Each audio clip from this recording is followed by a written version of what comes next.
There are millions of Ashakes whose voices will be needed to move the needy closer in our country and in every community on the face of the earth. And those Ashakes are seated here. They are seated across the globe watching us today. And so I ask again, with your voice, in your community, in your organization, in that local church where you attend, how are you deliberately using this voice to move people closer to their own dreams while deliberately moving yours closer to your own dreams? Because your voice will not be useful if you are not using the voice for yourself. And when I say using the voice for yourself, I'm speaking to empowering yourself with your voice before you can empower others with your voice. There are so many women who, because of their circumstances, have told themselves several reasons, and I call them lies, while they cannot move from where they are to where they should be. If your voice is disempowering to you, it will be difficult for you to be an Ashake whose voice is listened to in the society.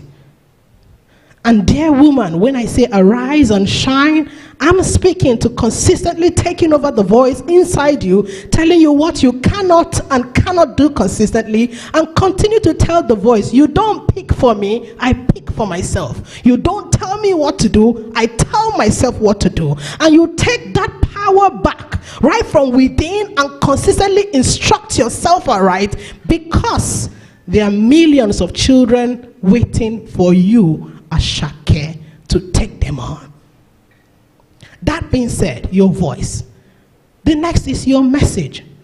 Now that you have identified your voice, how do you move that voice into a message consistently that will be identified and reckoned with in the society? Like Ashake, she's in her local association where every time there's a meeting and they want a solution, where is Mama Ashake? She's the first person they want to hear, because she knew she has a voice and she has consistently used that voice as a message of hope, as a message of solution to the people around her. What is the message that you carry? And how many lies have you told to yourself to not express that message consistently, even in your immediate circle, let alone in the community at large? What is that message? The message can be as simple as don't give up. It can be as simple as that. There are no clear-cut protocols as to what kind of message you should speak and not speak. Remember, there are 8 billion people on the earth. And if 1 million of us have the same voice, the same message, we still need it, because 1 million people cannot possibly cover the 8 billion. So this particular thing speaks to the fact that you should kill that voice that tells you, Joyce is doing that, why do I need to do that? Because there are 8 billion people.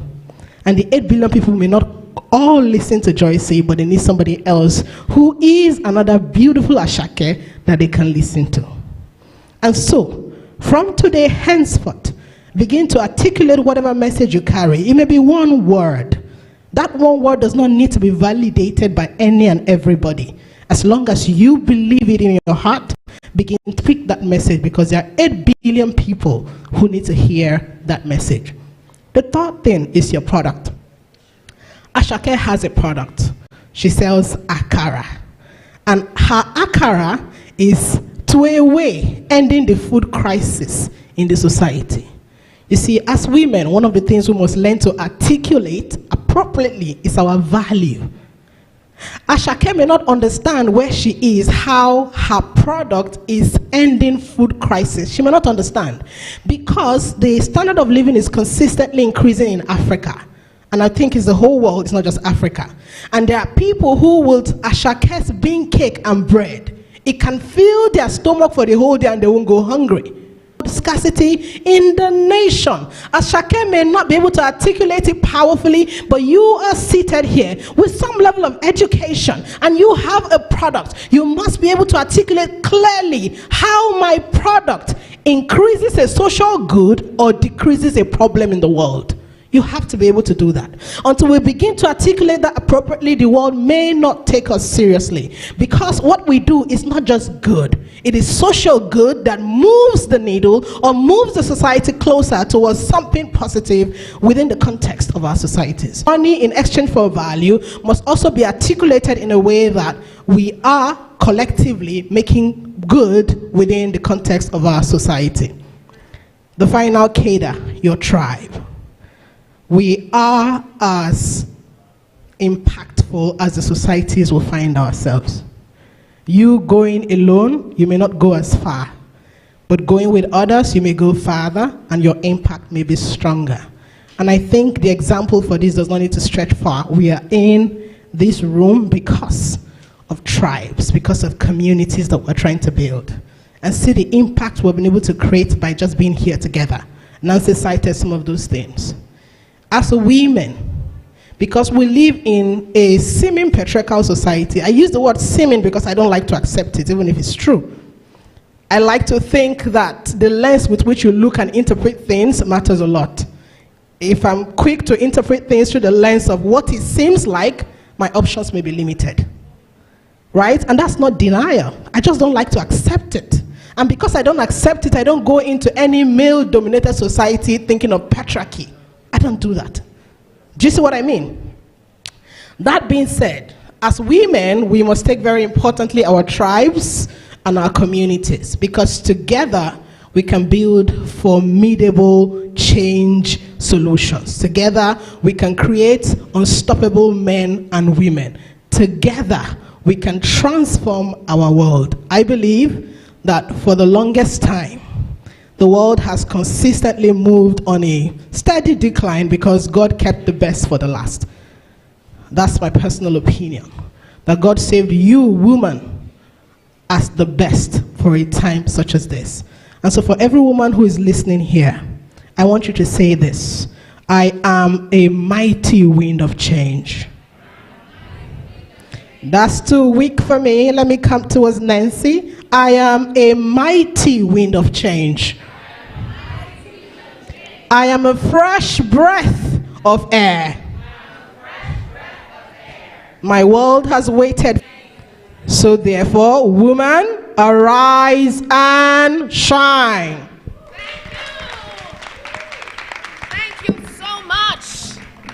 Thank you, Mrs. Just. Thank you so much. Now you understand why I introduced her the way I'm more powerful. You know, whilst she was speaking, I just began to remember the events of Monday and Tuesday, the International Day of the Girl Child, and our Clothe the Streets program at Street Aid Africa Foundation. By the special grace of God, I own an NGO for street-connected children. We take them from streets, we send them to schools on scholarship. And that passion was born because I was once a street-connected child. So right now, while Just was speaking, I was just thinking, what if there was no Nancy Obwe for those children?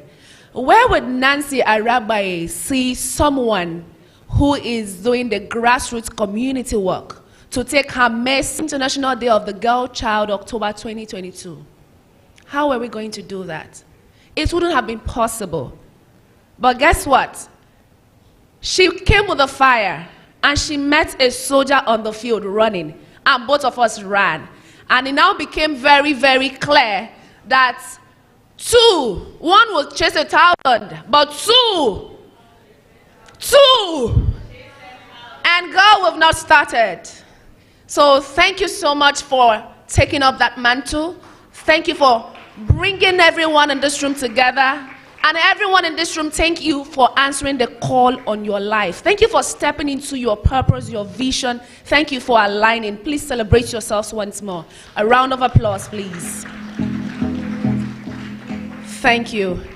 Bringing here another woman that Nancy holds in such high dignity. She's spoken so highly of you, and I just want people to hear you and experience the awesome person that you are. Ladies and gentlemen, if your hands are not busy, please put it together as I bring to this microphone Ngozi Nwabweze. Please keep clapping until she gets here. We are gonna see different shades of awesome women, because when black girls come together, miracles happen. You are welcome, ma'am. Thank you. Thank you. Thank you. Thank you very much. Good evening, everybody. Good evening, everybody. It's going to be a little bit of a story, because there's no way I can stand here and not tell my story. Last year, at the first Expo, I was here as I pitched. And yes, we didn't win. Well, we didn't win. But something magical happened. 2 judges believed in what we were doing as a company, and they called me aside. And they told me they were going to each split the prize money into 2, and they were going to give it to us. And I was like, okay, what a way to win. You know, so for me, I think that was, it was a nice end to the story, right? And then they did. That's Mr. Jiwon sitting right there. Hello, my investor.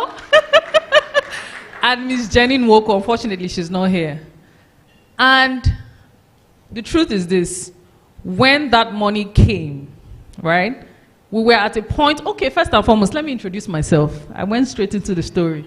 So my name is Ngozi Mwabweze, and I'm the CEO, principal partner, founder, Pocket Lawyers. Pocket Lawyers, lawyer of 12 years. I was called to the bar 12 years ago. And Pocket Lawyers basically is a legal tech startup that offers affordable legal solutions to SMEs and to startups. So we looked at the space and we realized that